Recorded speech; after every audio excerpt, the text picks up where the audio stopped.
Hello, curious people. Welcome back to the Discovering Curiosity series from What If Curiosity, where we're breaking down the science behind curiosity so that we can develop a better understanding of curiosity in order to do more with curiosity. So we're going to look at a study today called How Are Curious People Viewed and How Do They Behave in Social Situations from the Perspectives of Self, Friends, Parents, and Unacquainted Observers.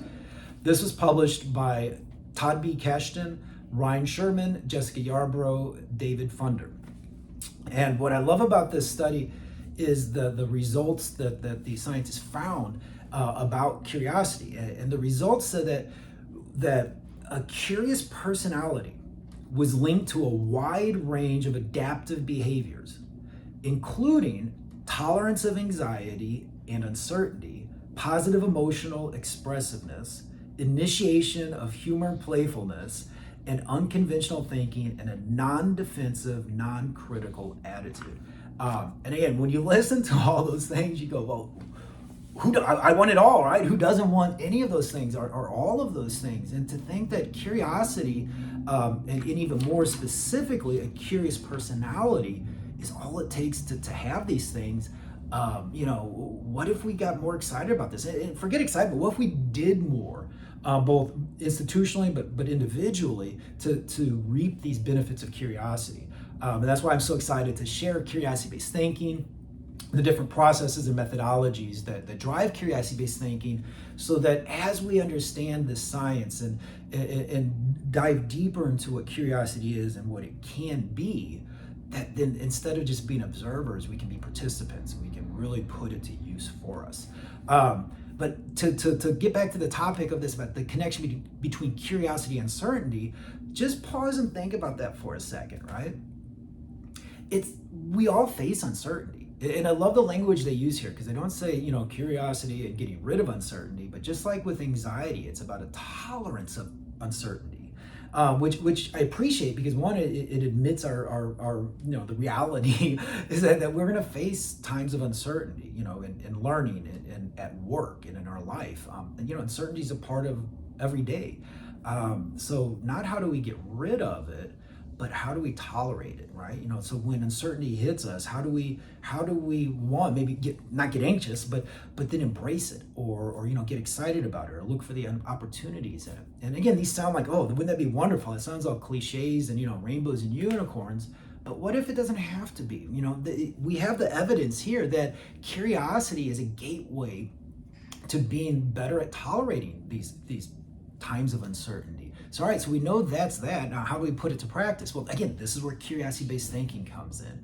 And when you think about the basic methodology of curiosity-based thinking, so it doesn't matter if it's an activity, if it's a piece of content, or if it's one of the 8 processes that we have with What If Curiosity, all curiosity-based thinking follows the same methodology. And what's great about this is this is a methodology you can use right now. Like you can use it anytime you want to. You can create your own activities, your own processes. You can use curiosity-based thinking freely and however you want to. That's one of the great things about it.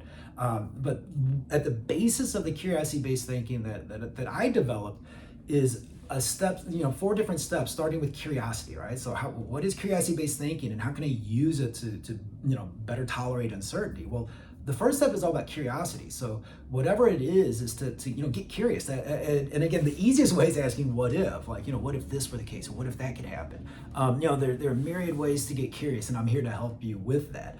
And then the second step is the discovery. All right, so what is it that a lot of times your curiosity will lead you to that discovery? Yeah. If you're the teacher, if you're the leader, if you're the one that needs to help, get people to a certain learning topic or a certain challenge, or they need information, right, that you're working together with. This is where you can insert that information, that what you want them to discover, because once they're curious, now they're ready for it, right? Likewise, if this is just yourself, like with your curiosity, you're going to discover something with it. And once you see that discovery happening, now's your time to put the curiosity maybe over a little to the side and dive deeper into that. Use this opportunity to learn something new, or to see something in a new perspective.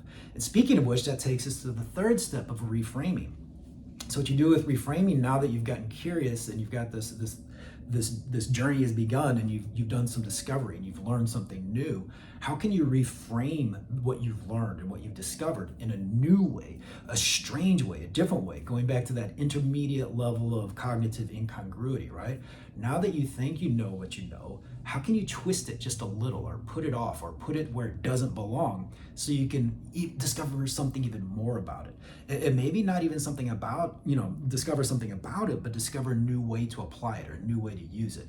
And again, there's a lot of ways you can do this. One of my favorite is, of course, biomimicry. So using biomimicry is a great way to reframe a curiosity you have, or a learning, or a discovery you just made, by saying, well, what if this, were some type of animal or some type of plant, right? Or what if I were trying to solve it, or do something with it as some sort of type, plant or animal? So there's a lot of different ways that you can use this reframing stage. And then the last stage of curiosity-based thinking is the creation stage.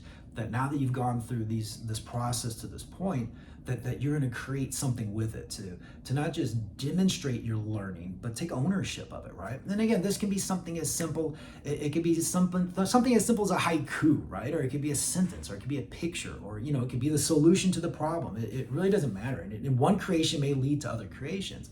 But the idea is that if you go through this process of curiosity, of discovery, reframing, and then creation, that whatever you face, whatever uncertainty you're encountering, that it's always going to be uncertain, right?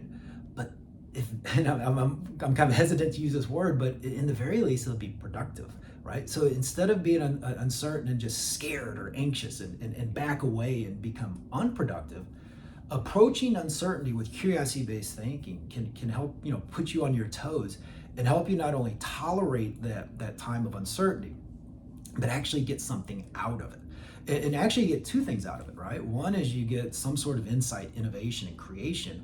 But another thing that you get out of it is that confidence and that familiarity with uncertainty. So you get both an immediate a reward, or immediate response from this, but then you also get something that's a little more long term, that you can benefit from continuously as you go, and it gets easier, right? So the other thing about curiosity-based thinking is that it really becomes a habit. So you can start thinking that the more you do this, the more familiar you will be with the uncertain moments in your life. And again, this is just an overview. I'll go deeper into some of these processes and these methodologies, the activities, of course, I share freely here. And in other places, I'll be sure to share them more, because I want to make this as accessible as possible, so that we're not just talking about curiosity, but here's some processes, here's some activities, here's some methodologies you can start applying to your day-to-day life, so that you can start having a better living through curiosity. So I'll provide some links below, and be on the lookout for more videos and more content sharing these in the future. Until then, thank you. I really appreciate everybody's curiosity about curiosity. And if nothing else, I hope just sharing these studies here and little nuggets from them might encourage you to go out and learn more. Please share with me what you learn about curiosity. What if we create a community of curious people who are really focused on pushing the world forward through curiosity, and what it could be like by combining these curiosities for something better. So thank you again for your curiosity. I'll have more on the Discovering Curiosity series soon. Until then, stay curious.